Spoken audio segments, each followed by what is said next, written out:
It was Tuesday morning at the Copacabana Palace Hotel when Valentina Souza saw the most lost man in the world standing at the reception desk. She was cleaning the lobby, as she had done every day for 3 years, when she noticed the commotion at the counter. The man was tall, thin, in his early 30s, with messy brown hair and deep circles under his eyes. He was holding a small suitcase and looking at the attendant with utter despair. "I can't understand anything he's saying," said Carlos, the guy at the reception desk.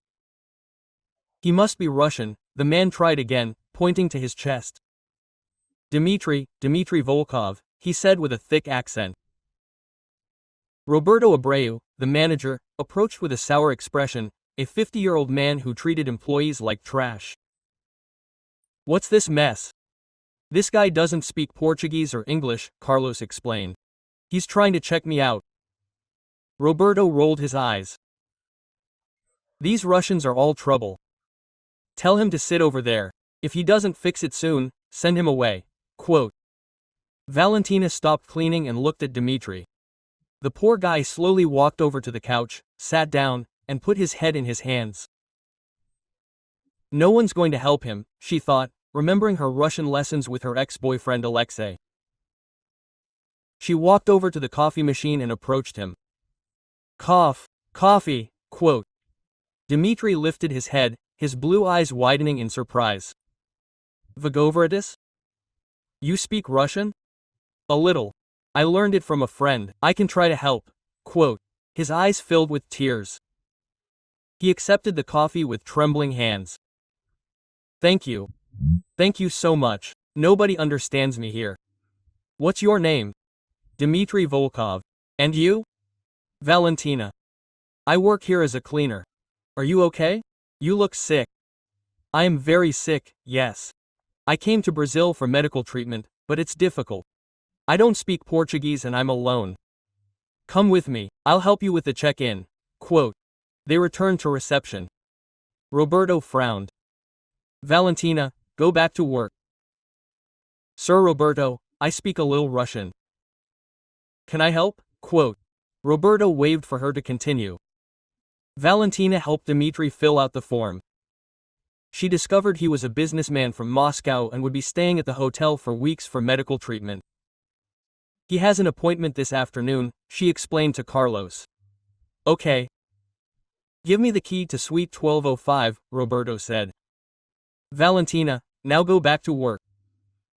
But before she could say goodbye, a man entered the lobby. He was dark-skinned, shorter than Dmitry, and wearing sunglasses and an expensive suit. "Dmitry. I finally found you," he said in Portuguese with a Russian accent. "Sorry I'm late, cousin." Dmitry looked at him, a little confused. "Victor, I thought you weren't arriving until tomorrow." "I changed my plans. I got an earlier flight," Victor replied in Russian. "How are you?" "No, very well. This lady helped me." Victor looked at Valentina strangely, as if he were analyzing her. "How kind. Thank you for helping my cousin. I'm Victor Koslov, his translator. From now on, I'll take care of everything." There was something in his tone that bothered Valentina. It was too polite, forced. Quote, "You're welcome. If you need me, it won't be necessary," Victor cut in. "I speak perfect Portuguese." Victor took Dmitry's arm firmly. "Come on, cousin, you need to rest." As they walked to the elevator, Valentina noticed that Victor was in control, holding Dmitry's arm as if guiding a child. Over the next few days, she observed the two Russians. Dmitry hardly left his room, and when he did, Victor was always there. On Thursday, he saw Dmitry coming down alone. He looked confused and weak. Quote, "Dmitry, are you okay?" "Valentina? It's good to see you. I'm feeling really bad." "Where's Victor?" "He went to sort out some paperwork." "I wanted water, but no one understands me." "He brought water and sat with him." Quote, "What treatment are you on?" "I'm not sure." "Victor organizes everything, says it's experimental, but you don't talk directly to the doctors?"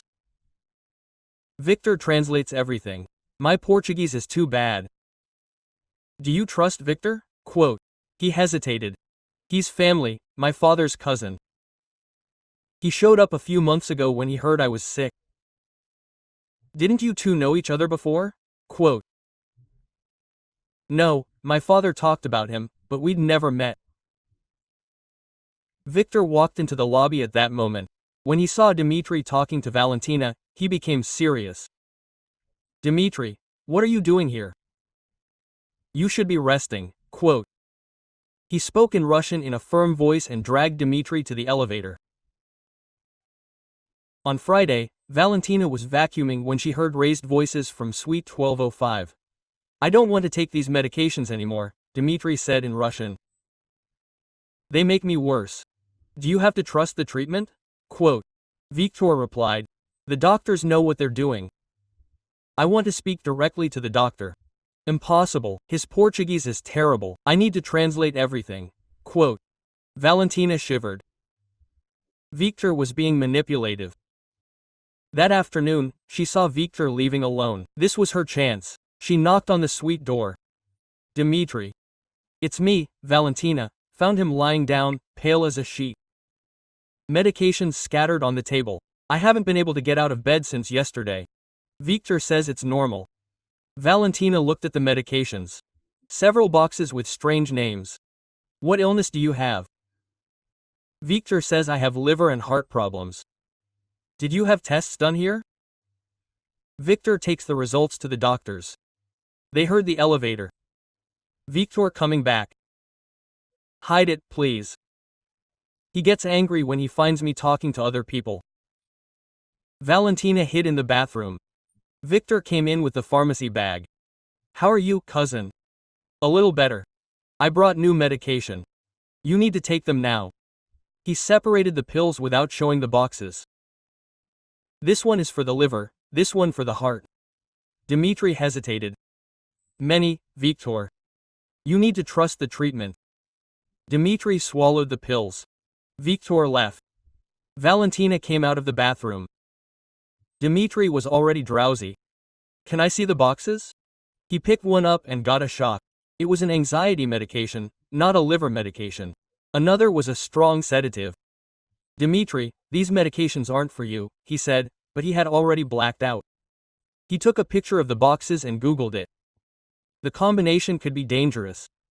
Later, he saw Victor talking on his cell phone. Agitated, he hid and managed to overhear. Yes, he took them all. He doesn't suspect anything. In 2 weeks, everything will be resolved. Quote. Her blood ran cold. It wasn't about the treatment, it was about deceiving Dmitri. On Saturday, she followed Victor to a cafe. He made a call, and she managed to sit nearby. Give up to the plan, Victor said in Russian. Yes, everything is going according to plan. He gets weaker every day. Quote.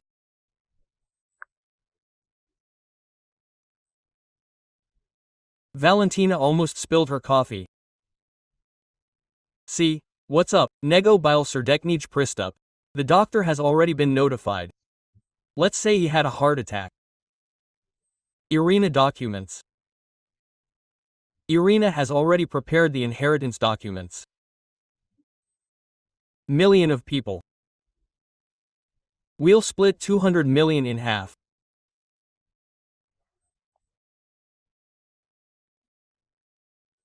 Tomorrow I'll take him to the doctor for emergency surgery.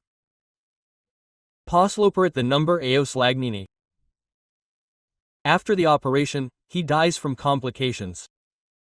Valentina left in a panic. Victor wasn't Dmitri's cousin, he was a murderer who wanted to steal the inheritance along with Irina. They were going to kill Dmitri tomorrow. She waited for Victor to leave and ran to Sway. Dmitri, open up quickly. Valentina, what happened? Your life is in danger. Victor isn't your cousin. He's a scammer who wants to steal your inheritance. What? He's poisoning you with the drugs. Tomorrow he'll take you to a fake surgery, where you'll die. Dmitri turned white. Are you sure? I heard him talk about 200 million, about Irina in Russia, about the doctor he bought. Irina is my ex-wife. We divorced months ago. Okay, they planned it all. They heard the key in the door. Victor coming back. Pretend you're asleep? Valentina whispered, running to the bathroom.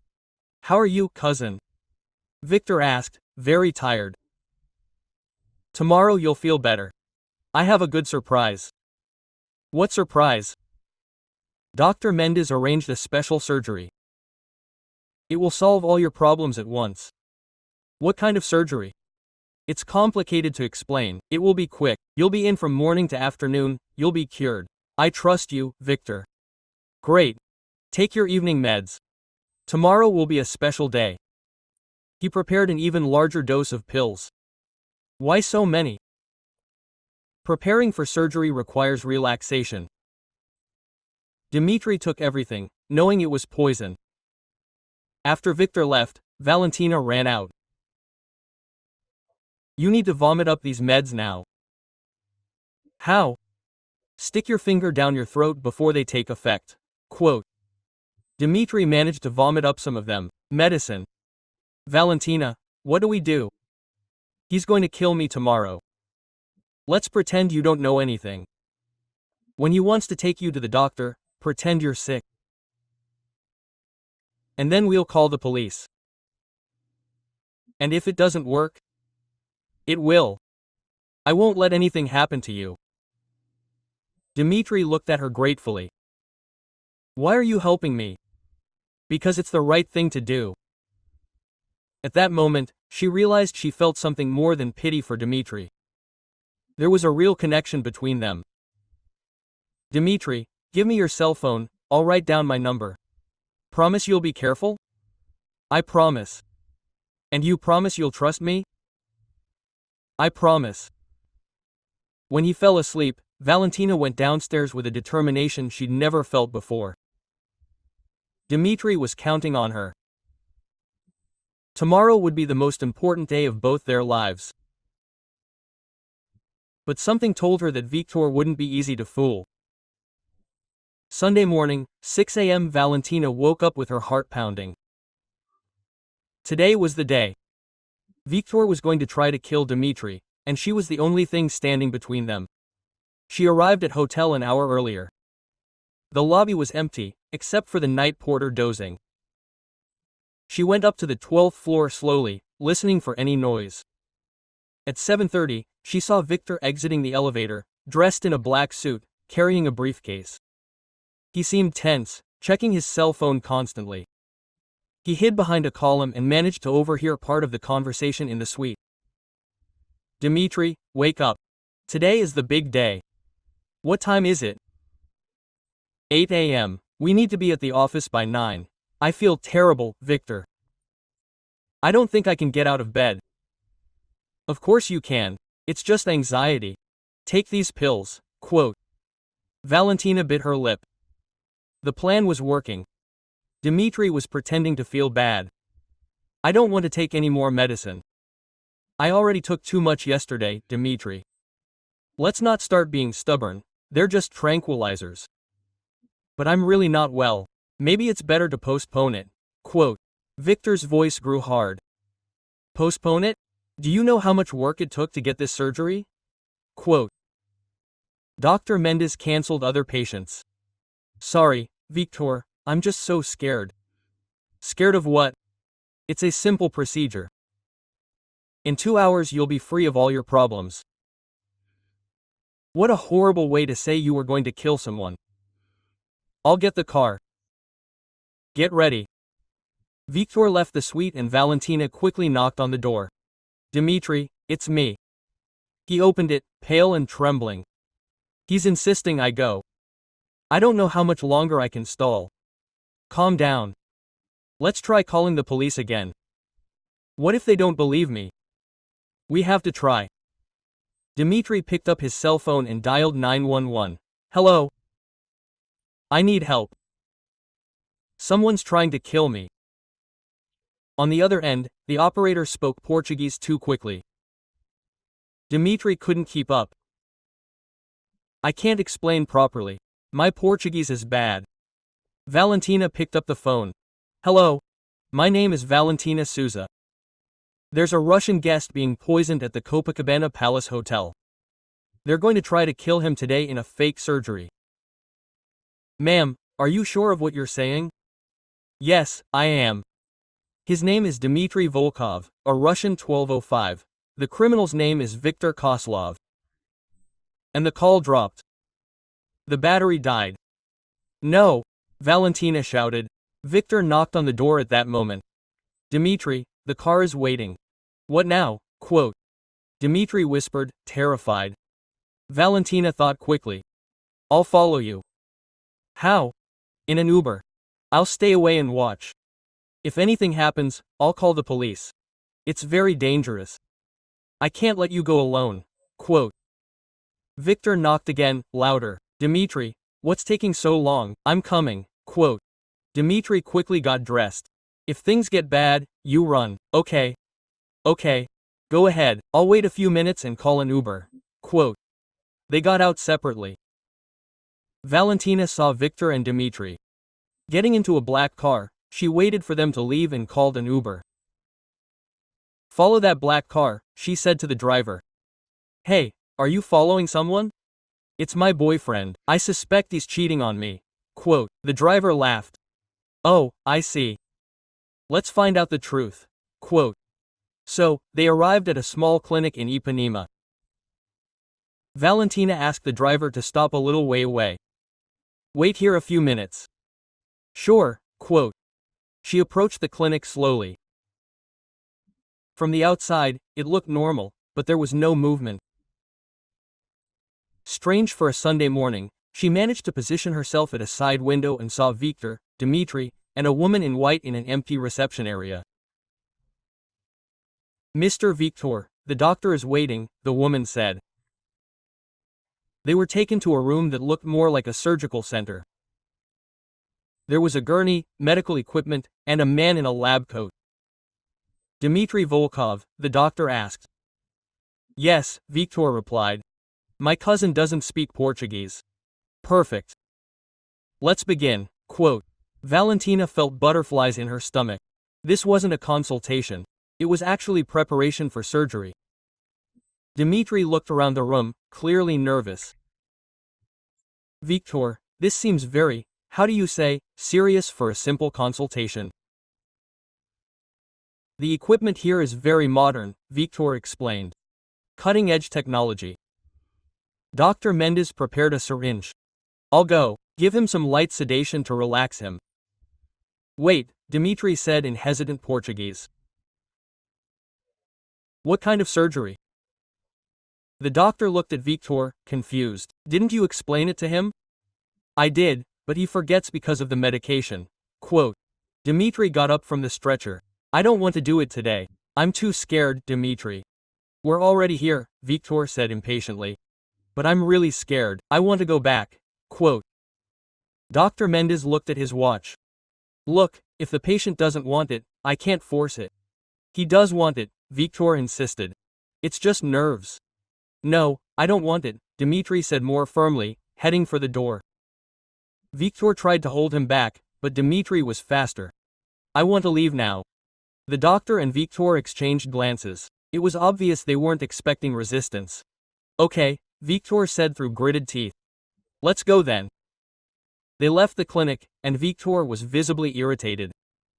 Valentina ran to the Uber. She followed them again, but from a distance. On the way back, she saw Viktor talking nervously on his cell phone while driving. Dmitry was leaning against the window, looking exhausted. Back at the hotel, Viktor walked Dmitry to his room. Valentina waited in the lobby. Half an hour later, she saw Viktor coming down alone, looking grim. He left the hotel and disappeared. She ran up to the 12th floor. Dmitry, it's me. Come in quickly, quote. He was pale but relieved. We managed to escape, but he's furious. I saw him. Did he say something? He said he's rescheduling for tomorrow and that this time he won't take any chances. Tomorrow so soon? He's desperate, Valentina. I think he has a deadline to meet. Quote. At that moment, Viktor knocked on the door. They both froze. Dmitri, can I come in? Hide, Dmitri whispered. Valentina hid in the closet, her cell phone recording. How are you? Victor asked. Better. Sorry about today. Quote. No need to apologize, but I need to tell you something important. Victor sat down with a serious face. Dmitri, I spoke with Dr. Mendez after we left. And then he told me the truth about your illness, a truth I didn't want to tell you. Quote. Valentina's heart raced. What a truth. You don't have liver problems, Dmitri. You have cancer. What? Advanced cancer. The doctors in Russia asked me not to tell you so you wouldn't panic. Quote. Dmitri turned white. Cancer. But you said it was liver. I lied so you wouldn't despair. The treatment here is your last chance. Valentina realized Victor was making it up right away. What a shameless guy. If you don't have the surgery by tomorrow, you have 3 months to live at most. 3 months? I'm sorry I kept that to myself, cousin, but it was for your own good. Dmitri fell silent, processing. That's why we can't waste any more time, Victor continued. Every day counts. I get it. And another thing, that swindler who always shows up here, Valentina. That's right. I think she's interested in your money. What do you mean? Dmitri, you're so innocent. She found out you're rich and now she wants to take advantage. Because another cleaning lady would be interested in you. Victor was being diabolical, turning Dmitri against her. Promise you won't talk to her anymore? She might interfere with your treatment. Dmitri took a while to respond. Quote, okay. Great. The surgery is tomorrow at 8 a.m., and this time without interference. After Victor left, Valentina came out of the closet furious. What a liar. Now he's made up that you have cancer, Valentina? What if it's true, Dmitri? You were fine before he showed up. You only got sick after his medication. It's true. He's trying to manipulate you again and wants you to stop talking to me. What do we do? Let's go to the police together now.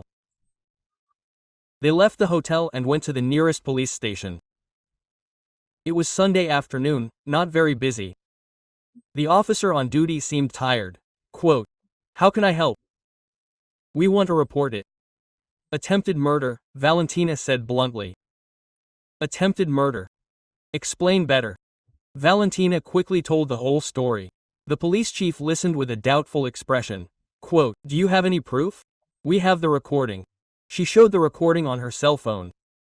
The police chief listened, but shook his head. Quote, this recording doesn't prove attempted murder. He may be lying about the cancer, but that's not a crime. But he's poisoning himself with the wrong medication. Is there a medical report? No, without one, I can't do anything. Valentina felt angry. What if he dies tomorrow? If something happens during surgery, then we'll investigate. But before that, the police chief shrugged. They left the police station frustrated. Quote, they'll only act after you're dead, Valentina said bitterly. What now? Valentina stopped on the sidewalk thinking, Dmitri, do you trust me? Of course. Then let's do this. Tomorrow you're going into surgery. What do you mean? Yes, you are, but I'll be there. This is crazy. It's our only chance to catch him red-handed with witnesses, recordings, evidence that not even the police can ignore. How are you going in? Leave it to me. I have a plan. And if it fails, it won't. But if it does, at least we tried. Dmitri looked her in the eyes. Quote, why are you doing all this for me? Because she hesitated, because you don't deserve to die, and because I care about you. It was the first time they'd looked at each other like that. There was something more than friendship there. Quote, "I care about you too, Valentina. A lot." They hugged there on the sidewalk. It was strange how, in the midst of so much danger, they'd found something special. Quote, "Let's go back to the hotel," she said. "I need to prepare everything for tomorrow." "What kind of plan do you have?" "I'll infiltrate the clinic before you arrive." "How?" "I'll pretend to be a journalist covering stories about private clinics or a patient's relative. Anything to be inside when it happens." "What if Victor recognizes you?" "I'll disguise myself, change my hair, glasses, different clothes." "Valentina, this is too risky." "Dmitri, this is our only chance. If we don't do something, you'll die tomorrow." He sighed. "You're right, but promise that if things get dangerous, you'll run." "I promise." They walked back to the hotel in silence, each thinking about what would happen the next day. At the entrance, Valentina stopped. Quote, "Dmitri, no matter what happens tomorrow, I want you to know that meeting you changed my life."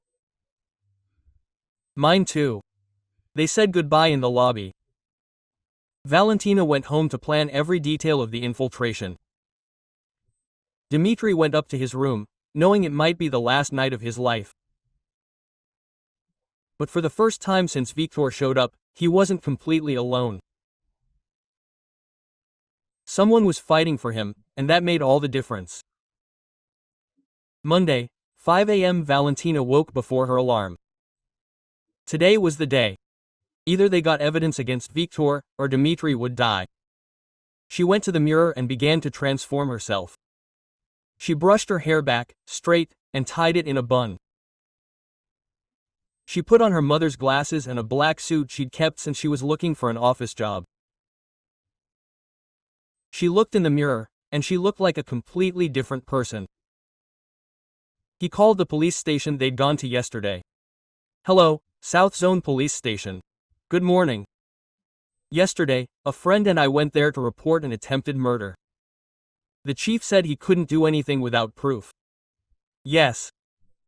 And today they're going to try to kill my friend at a clinic in Ipanema.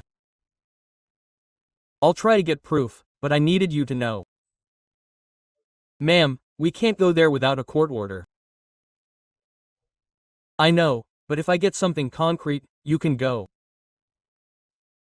"If it's flagrant, yes. So stay alert. If I call you soon, it's because it's happening." He hung up and left the house. He arrived in Ipanema at 7:30 and watched the clinic from afar. At 8 o'clock sharp, he saw Victor and Dmitri arriving. Dmitri was slowly getting out of the car, looking resigned. Victor was holding him by the arm. They entered the clinic, and Valentina waited another 15 minutes. Then she walked to the back entrance and rang the doorbell. A woman in a pink uniform opened the door. "Hi, good morning. I'm from Brilho Total Cleaning. You called yesterday asking for a cleaner for today." The woman frowned. "I don't remember calling." "Oh, it must have been Dr. Mendez. So, he said your cleaner got sick and you needed someone urgently." "Really? That's strange, Ms. Maria didn't tell me." Valentina pretended to check a paper. Quote, "Here it is. São Rafael Clinic, Monday, 8:30 a.m. Well, if the doctor asked, you can come in. But today we have an important procedure, so clean up well." "Of course." She entered the clinic with a borrowed bucket and cloths. The woman took her to a storage room. Quote, "Here are the cleaning supplies. Start with the reception and work your way down." "Can I start with the operating rooms?" "I always do the most important rooms first." "You can't. I don't have a patient there right now." "Oh, okay. Then I'll do the reception anyway." She began cleaning slowly, paying attention to everything. The clinic was unusually empty for a Monday morning. After half an hour, she managed to approach the room where Victor and Dmitri were. The door was ajar, and they could hear their conversation. Quote, "Doctor, my cousin is still nervous," Victor said. "It's normal, the sedation will help." "Dmitri," Victor continued in Russian. "It'll be okay, just close your eyes." "I'm very scared, Victor," Dmitri replied, also in Russian. "I know, but after this, you'll be cured forever." Valentina felt goosebumps. Victor was being sarcastic. Quote, "I'm going to administer the first sedation," Dr. Mendes said, "just to relax." "Wait," Dmitri said suddenly. "Before we begin, I want to better understand what you're going to do." "I've already explained everything." Dmitri explained that I have cancer, but where are the scans that show it? Silence in the room. "The scans are here with me," Victor said quickly. "So show me, Dmitri, don't you understand these technical things?" "Yes, I do. Can I read numbers at least?" Quote, Valentina discreetly turned on the recording on her cell phone. "Victor," Dmitri insisted. "Show me the exam." "What's this stubbornness today?" "It's not stubbornness, it's my life. I have the right to see my own exams." Quote, Dr. Mendes cleared his throat. "Look, the exams are very technical, doctor. With all due respect, but you're acting just like Victor, dodging the question." "What do you mean, dodging? Where's my blood test? Where's the CT scan? If I have cancer, there has to be a test to prove it." But silence. "You don't have any tests, do you?" Dmitri said, his voice getting firmer. "Dmitri, stop it," Victor said impatiently. "Stop what?" "Ask about my own illness." "You're being stubborn." "Stubborn? Victor? I'm asking a simple question. Where are my tests?" "They're in Russia." "So, how are you going to operate without knowing exactly where the problem is?" Victor lost his patience. "Enough, Dmitri. You're going to do this surgery whether you like it or not." "Oh, really? And who's going to make me?" "Doctor, just give him sedation." "Hold on a minute," said Dr. Mendes. "If the patient is questioning so much, doctor, you've already received your payment, now fulfill your part of the bargain." Valentina held her breath. Victor had just given in. "What agreement?" Dmitri asked. "Shut up, Dmitri." "Victor, what deal did you make with the doctor?" "No deal. He's crazy." Quote, "Doctor, what deal is this?" Dr. Mendes was visibly nervous. "There's no deal." "So, why did Victor say you've already been paid?" "Why? Because private surgery has to be paid in advance?" "But Victor told me my Russian health insurance would cover it." The two men looked at each other, realizing they'd gotten into trouble. "Dmitri," Victor said, trying to control himself. "You're confusing things because of the medications." "What medications?" "The medications you gave me that weren't for the problems you mentioned." "What do you mean?" "I found out, Victor. You were giving me a sedative saying it was for my liver." Victor turned white. "Who told you that?" "I looked it up online, learned to read the labels." "Are you delusional?" "Am I delusional?" "Then explain to me why my ex-wife Irina called you last night." "She didn't call. She did. I heard you talking to her in Russian about money, about inheritance." Victor realized he had lost control of the situation. "Doctor, give him sedation now." "I won't do anything," Dmitri said, getting up from the stretcher. "You're scammers." "Hold him," quote, Victor shouted. Dr. Mendes hesitated, but when Victor lunged at Dmitri, he tried to help. This was Valentina's chance. He came out of hiding and entered the room. "Stop now, I'm recording everything." Quote, the three men froze. "Who are you?" Victor shouted. "I'm the one who's going to send you to jail." Victor let go of Dmitri and advanced on her. "Give me that phone." Dmitri grabbed Vor. "Don't touch her." The two began to fight. Dr. Mendes tried to run away, but Valentina was already dialing. Quote, "Hello, police? It's Valentina who called this morning. I'm at the clinic now. They tried to kill my friend. Come quickly. He gave the address and hung up. The police are coming, he shouted. Victor released Dmitri. Quote, "You set me up." "I didn't set anything up. You guys turned yourselves in." "How did you get in here?" "I pretended to be a cleaning lady, just like you pretended to be his cousin." Victor looked at the door, calculating if he had time to escape. "Don't even think about it," said Dmitri. "Now you're going to explain everything to the police." "I'm not going to explain anything." "Yes, you will, because I have everything recorded here too." Dmitri showed his own cell phone. "I started recording when you talked about the deal with the doctor." Dr. Mendez was sweating. "Guys, let's talk. There's no need to involve the police." "Now you want to talk," said Valentina. 5 minutes ago you were going to kill him. You weren't going to kill him. No one. They were going to pretend he died at the table and split the inheritance with Irina. "How do you know about Irina?" Victor asked, startled. "Because I heard you talking to her yesterday at the hotel." "Were you spying on me?" "I was investigating you. From day one, I suspected you." "Why?"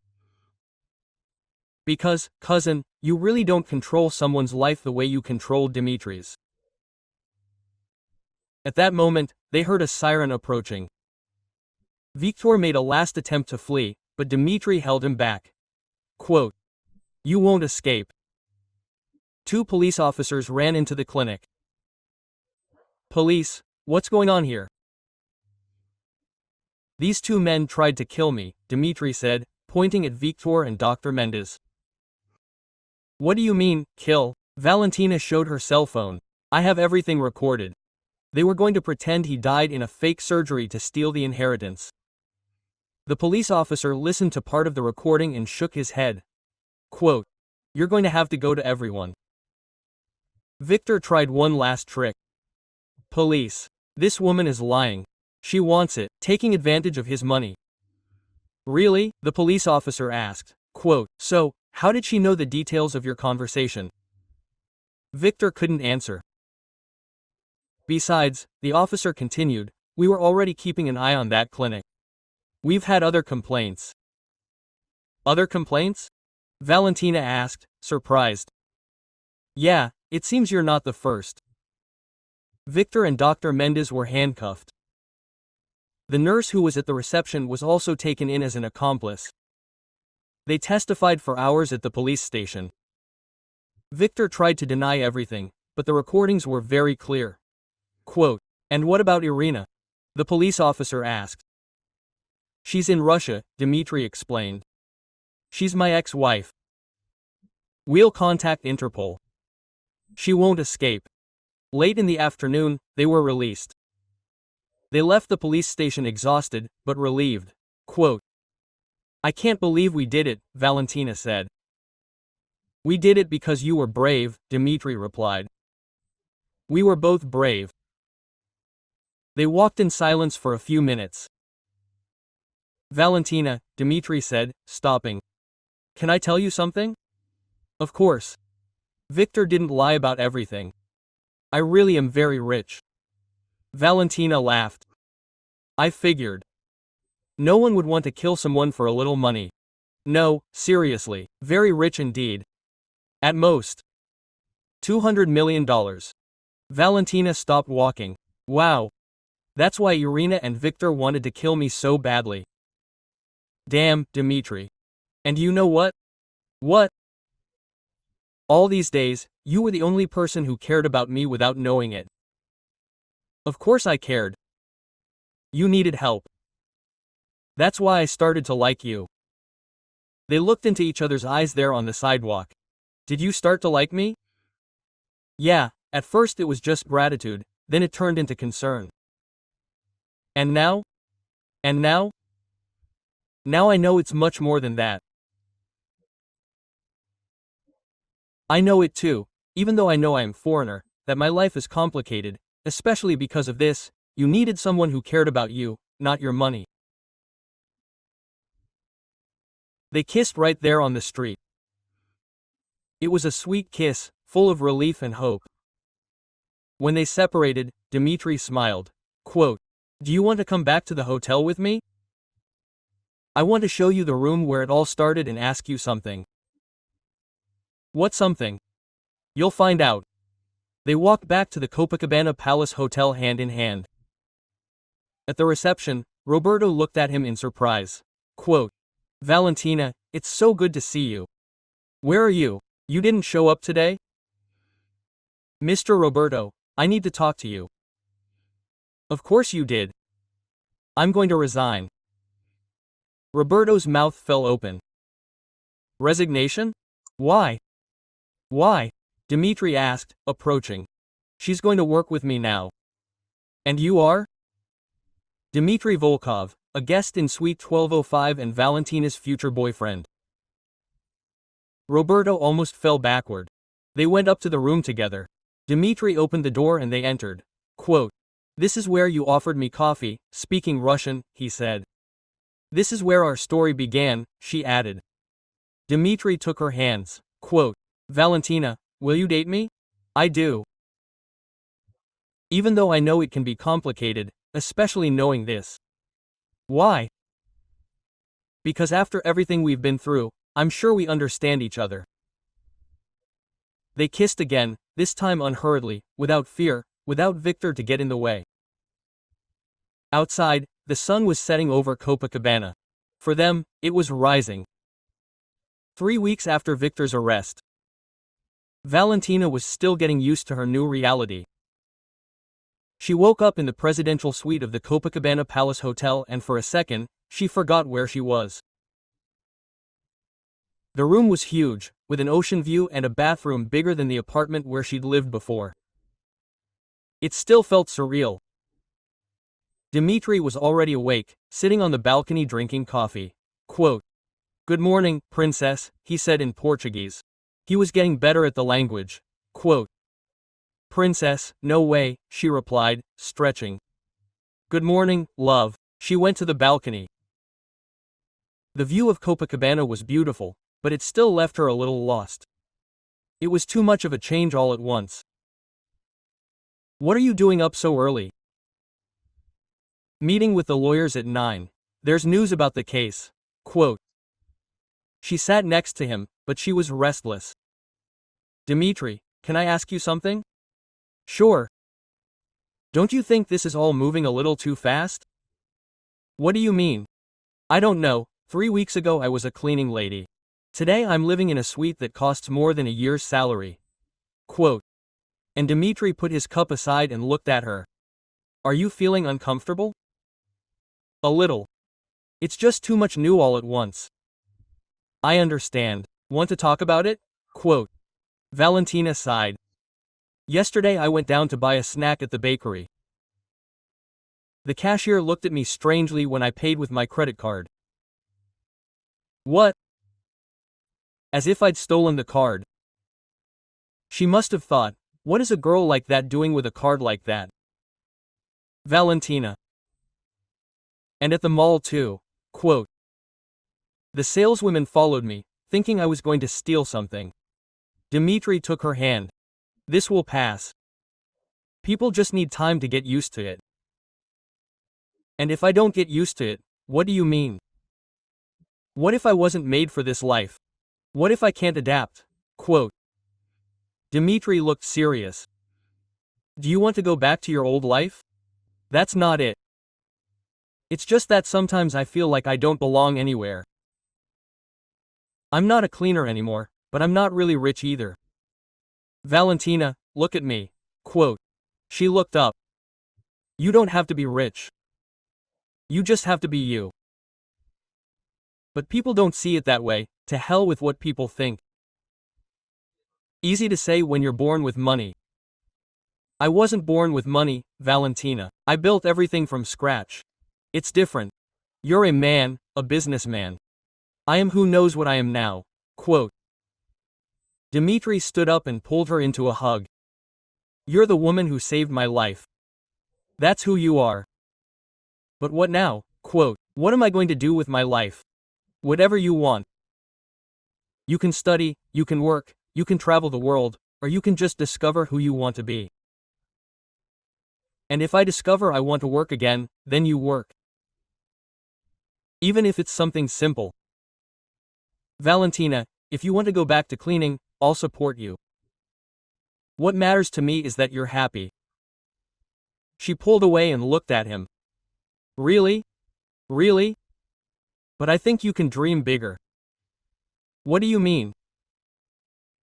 Like studying business, being my real partner. You said that before, but I don't know anything about business. So learn. You're really smart. How do you know? Because you exposed an international scam? That's no small feat. Valentina smiled for the first time that morning. When you say it like that, it almost seems like I've done something important. You have, and you can do much more. Have coffee together, talk about plans. Dmitri was right. She could do anything now, but it was still scary. Oh, before I forget, he said, there's news about the trial. What news? Irina was arrested in Moscow yesterday. She tried to flee to Kazakhstan, but Interpol caught her at the airport. Really? That's great. And they discovered the scheme was much bigger. They've killed at least 5 people in the last 2 years. Valentina felt a chill. 5 people? Yeah, all lonely millionaires. Victor got closer, gained their trust, and then, my God, if only we hadn't found out, but we did, and now they're going to pay for everything. Dmitri got up to get ready for his meeting with the lawyers. Do you want to come with me or would you rather stay here? I'll stay. I want to think about the things you said. About studying, about everything, about who I want to be now. Quote. He kissed her forehead. There's no rush. You have time to figure it out. Quote. After Dmitri left, Valentina was alone on the balcony, picked up her cell phone, and called Carla, her former coworker. Hi, Carla, it's Valentina. Val, girl, how are you? It's been a while since you talked to me. I'm fine. A little confused, but fine. Confused. Quote. As Valentina explained the difficulty of adapting to her new life, Carla listened silently. Val, can I tell you something? Of course. You've always been different from the other cleaning ladies. How so? You always wanted more. You always asked about the guests, about the hotel's business. You've always been curious. So what? So what if this is your chance to be who you've always wanted to be, but I don't know who I want to be? So find out, try new things, see what makes you happy. What if I can't? Val, you've faced professional assassins. Do you really think you can't adapt to the rich life? Quote. Valentina laughed. When you say it like that, you mean it. Stop sabotaging yourself and seize this opportunity. Quote. After talking with Carla, Valentina felt a little better, went down to the lobby, and strolled through the hotel corridors. It was strange to be there as a guest, instead of an employee. People treated her differently, with more respect, but also with more distance. She passed the reception and saw Roberto talking to a man in a suit. Hi, Mr. Roberto. Roberto looked at her in surprise. Oh, Valentina, how are you? Well, thank you. That's great. Listen, you have a minute. I wanted to talk to you. Of course. Quote. Roberto took her to his office. Sit down, would you like some coffee? Quote. No, thank you. Roberto sat behind his desk, a little uncomfortable. Valentina, I don't really know how to say this. Say what? It's about your boyfriend. Quote. Her stomach tightened. What's wrong with me, Dmitri? Look, I don't want to interfere in your life, but as your former boss, I feel responsible for you. Responsible as you were always a good employee, hardworking, honest. And now? And now what? And now you're involved in a world you don't know? Quote. Valentina frowned. What world? The world of the very rich. These people have schemes, complicated business dealings. Sir, Roberto, what are you trying to say? That maybe you should be careful, not throw yourself headfirst into this new life. Why? Quote. Roberto hesitated. Because if it goes wrong, you'll be left with nothing, no job, no prospects. Are you offering me my job back?